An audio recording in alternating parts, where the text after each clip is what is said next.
अनंत चतुर्दशी कथा। पौराणिक कथा के अनुसार प्राचीन समय में सुमंत नामक ब्राह्मण अपनी बेटी दीक्षा और सुशीला के साथ रहता था। सुशीला जब विवाह योग्य हुई तो उसकी मां का निधन हो गया।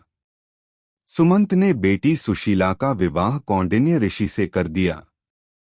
कौंडिन्य ऋषि सुशीला को लेकर अपने आश्रम जा रहे थे, लेकिन रास्ते में रात हो गई तो एक जगह पर रुक गए। ऋषि ने 14 गांठ वाला सूत्र तोड़कर किया अपराध। उस जगह कुछ स्त्रियां अनंत चतुर्दशी व्रत की पूजा कर रही थीं।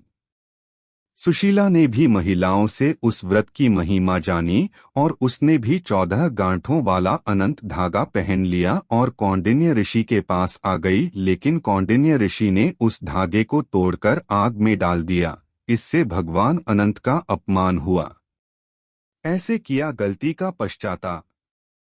श्रीहरि के अनंत रूप के अपमान के बाद कौंडिन्य ऋषि की सारी संपत्ति नष्ट हो गई और वे दुखी रहने लगे।